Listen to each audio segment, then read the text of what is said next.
Сега е повторно време за гости. Нашата Искра го пречека и вториот гостин со кој што ќе имаат многу порелаксирана дискусија. Секогаш промоцијата на нови дела, на нови книги буди кај нас и нова енергија. Петар Стојановски, писател, е твојот гостин. Искра, и верувам дека и ти се чувствуваш порелаксирано, нели? Секако, секогаш со писатели, иако обично писателите велат што има да дискутирам јас за книгата, кога ако сакаш прочитај си ја, нели? Да. Петар Стојановски, добро утро. Добро утро, ви благодарам на поканата. Овде главен повод за твоето гостување е промоцијата на твоето трето поред дело, Сиракото од Бергамо. Прво честитки, секако, нели? Да, честитки, да бидеме културни домаќинки. Јас би започнала со самата промоција која што се одржа во петокот. Дали случајно или намерно на 13-ти? Петок, 13-ти, трета книга поред. Па и случајно и намерно, да кажем, од некоја страна. Се решив, ајде да го скршам тој мраз, нели, за тие некои митови што кружат петок 13 дека е малер, меѓутоа испадна све како што треба, дојдоа тие што ме почитуваат. Некому му е среќен. Така, некому му е среќен, за мене испадна среќен, супер помина одлично и благодарам на Антолог за целата организација. Горе долу тоа што го правеше на таа промоција, ќе го правиш сега и овде пред камерите. Така е. И какво е чувството да зборуваш за себе, за своето дело, за оно што си го напишал? Ете така, убаво некако, знаете, кога ќе ви дојде нешто од душата однатре, кога ќе го залепите на таа хартија, и потоа кога ќе ви излезе со свој лик, со своја душа, нели, тоа е нешто посебно. Мислам, не се опишува тоа чувство, да кажам. Ке зборуваме најмногу за книгата, но јас малку би се навратила наназад. Обично кога ни гостуваат писатели, горе-долу сите имаат некако исто минато, велат дека започнуваат уште од најрана возраст, обично во форма на раскази уште во основното училиште, во училишните клупи. Кај тебе тоа не е случај. Овој твој талент, оваа твоја желба се развила негде на 22 Па 21-2 години, така нешто. И се Петар, ме интересира како така, одеднаш преку ноќ, случајно, спонтано, или пак имаше некоја инспирација, можеби? Уште од најраните денови, тие во основна, во школски денови, кога ни ги даваат, нели, покрај тие лектири што ги читаме, знаев да бидам зачленат во библиотека, во училишната библиотека, и да си земам по некоја книга покрај другите останати. Така ми остана навика тоа и во средно. Знам кај баба ми и дедо ми исто така имаше полици со книги кој ќе отиде, бидејќи тие беа години кај што немаше занимации како сега, нели, занимино. И си читавме по некоја книга така со братучедите. Сега да кажам, понатаму во средно се префрли тоа, меѓутоа кога дојде ред, ете, да застанам од другата страна, да бидам ја, нели, тој што ќе ги напише тие книги, беше малце не се опишува. Тоа е некој чувство што мора да ти дојде од срце, да ти се слее, нели, низ дланките, ајде да кажам така, да ти ги залепи прстите на тастатурата. Меѓутоа, кој ќе ги залепи, после тешко одлепување, во пасија се претвора. Со оглед на тоа што е, да речеме, твојот пат бил обратен од вообичаените, обично, ако се почнува на рана возраст се пишува, на некој начин по-самоуко е отколку кога веќе имаш одреден багаж, во смисол дека веќе имаш акумулирано, се начитано од туѓи автори. Така. Што вака најголемо влијание, кој имал кај тебе? Не сум имал така да преферирам некој автор да го читам, да речем, сум сакал да читам квалитетна литература. Обично нордиски автори, ЮНЕСБ го читам, Томас Енгер, Лаш Кеплер, Ден Браун знам исто така, чатпат. Меѓутоа, не се осврнувам да читам еден автор последователно, едно по друго, бидејќи од авторска страна кога гледате, не сакајќи може да попримите многу нивни фрази и да ги искористите во вашите книги што тогаш тоа е имитација, да. тогаш нема оригиналност во тој случај, да. Да помине некој време па да го читам пак истиот автор. Од домашни автори кој вака најмногу ти има оставено впечаток? Домашни автори, ај сега да не генерализираме, да не именуваме, некои да не се наљутат, меѓутоа последниве, да речам, 4-5 години излезе една многу добра млада плејада на автори, што малце го сменија тој контекст на тоа што се пишувало претходно и повеќе гледаат... И пандемијата придонесе доста, да, излегоа доста дела. Креативци излегоа. И го променија тој начин на погледот како авторот треба да изнесе пред читателот, да и читателите веќе побаруваат повеќе дела што се блиску до светската книжевност.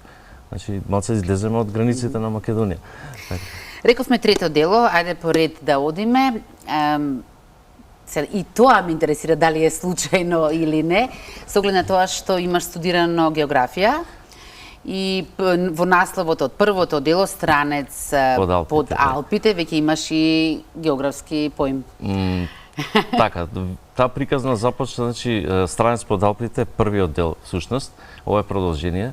Целата таа приказна започна негде 2012-13 година, кога всушност започнувам да го креирам романот. Меѓутоа, тоаш како поаматерски некако пристапив, никаков концепт, така, ете, некако решив да пишувам, нешто ми дојде од душа и некако недоискажан ми дојдоа некои работи во целиот роман и затоа со Сиракот од Бергамо решив да ги пополнам сите тие недостатоци што беа. Еве да речеме сега од првиот обид и ова се третото дело, ако велиш, ако самиот тоа си го нарекуваш по аматерско, како го имаш сега променето или усовршено, да речеме, стилот? Повеќе од надворешни сугестии или само критика? Не, само критика и надворешна, нормална критика, секоја критика е и позитивна, нормално. Меѓутоа, вториот роман, Храмот на надписите и Сиракот од Бергамо, доста по-професионално, да кажем, пристапив, со цел концепт, нели, како што треба да се биде, како што прават сите светски автори, да кажем. Жанровски, каде ги, дали сите ти се во ист жанр, во горе-долу ист стил или Странец под Алпите е крими роман.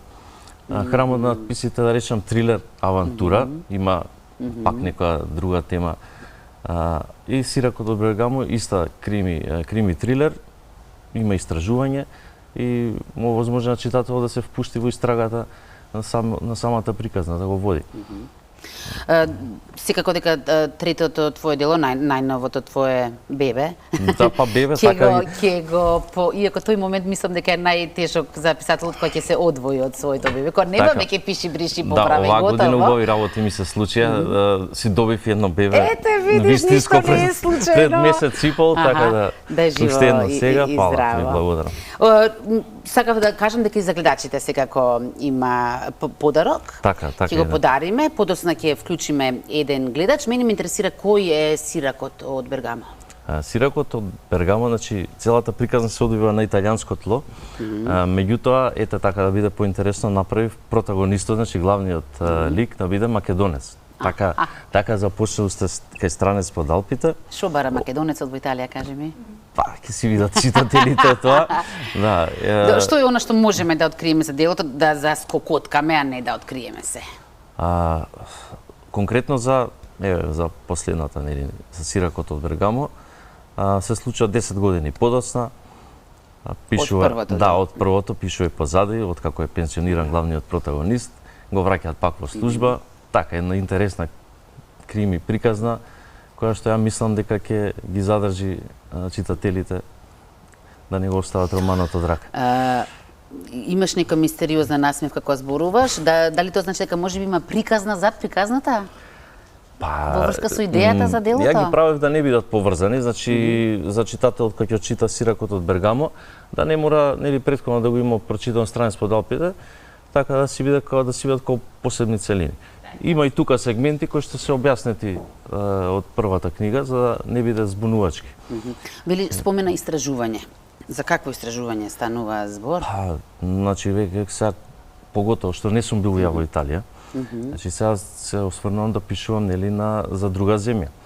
Мора професионално се пропрати, да се пристапи тоа, значи поглед од клима, од менталитет на народ, од географски... Храна да пробуваш, секако мора и тоа. Тоа најбитното. Да, и така, ми привлече уште тогаш внимание градчето, едно така автентично живописно градче, што е сместено под Алпите, значи од тука почнува да се издигаат Алпите, сместено во низината Ломбардија. Така, немаше некоја последна причина, така не. Имаме веќе и гледач на линија. Добро утро, повелете во програма сте? Добро утро, Искра. Добро ви утро. Ке читаме? Се јавува Сузана. Мило ми е, Сузана. Голем поздрав до господинот, честитки до бебето, да е живо и здраво. Благодарам на секој убави работи, само да му се случуваат. Амин, така е, Господ златен. Сузана, дали ве заинтересира темата на проблематиката што да? Интересно ви прозвучи? Така е. Сега само Петар да ќе ви каже каде да ја подигнете книгата. Сега за сега, значи во книжарницата на Антолог до училиштето Јосип Броз се наоѓа зградата, значи десно од училиште е така. Одма Ке се ја подигнете. Благодарам. Сузана, дали ќе ни се јавите потоа да ни ги кажете вашите импресии? Апсолутно, Апсолутно, обавезно. ве очекувам. Обавезно. И јас планирам да ја прочитам така што ќе си размениме искуства. Сузана, ви благодарам, да, уште една Сузана. Ви благодарам на јавувањето. Еве се кога сме кај импресиите. Какви реакции доби после промоцијата? Претпоставам дека после промоцијата тогаш дури некој има прочитано, освен од ова најблиските или соработниците. Така, видите, најискрени реакции, значи се уште е тазе, да речем, книгава. Сега за сега беа позитивни, нормално, што ме радува. Меѓутоа и негативна критика, јас секогаш ја прифаќам како најдобро намерна, гледам да се поправам, значи не може секоја негативна критика да ја сваќаме нели сериозно. Секогаш има нешто добро да се извлече. На што подобро, полесно реагираш? Комплиментите, некој ќе рече убаво да добиеш комплимент, ама тој обременува затоа што треба да го оправдаш. Така. А критиката можеш да ја коригираш. Така, да не се лажеме, сега комплиментите, да, убаво доаѓаат, значи за тоа и пишуваме, за тоа и работиме, нели? И тоа критиките се неизбежни, не може на сите да им се допаѓа едно дело. Тоа нема шанси. Значи отворете од кој било светски автор на Goodreads страната, значи за најдобрите дела има 4, 3, 4, нешто. Суза, и ти си писателка, така што логично и тука да се вклучиш. Ти на што подобро реагираш, на комплимент или на критика? И на едното и на другото.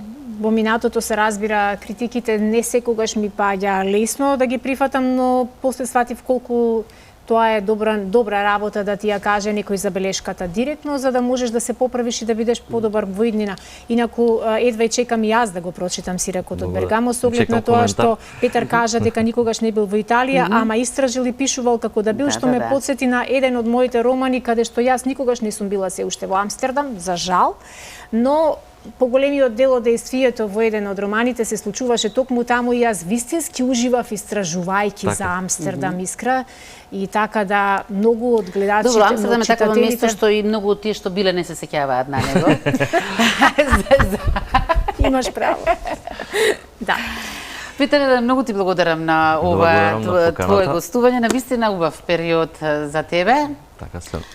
Понатаму се пред тази да се праша кои се следните планови, но планираш да продолжиш во истиот жанр, во истиот стил?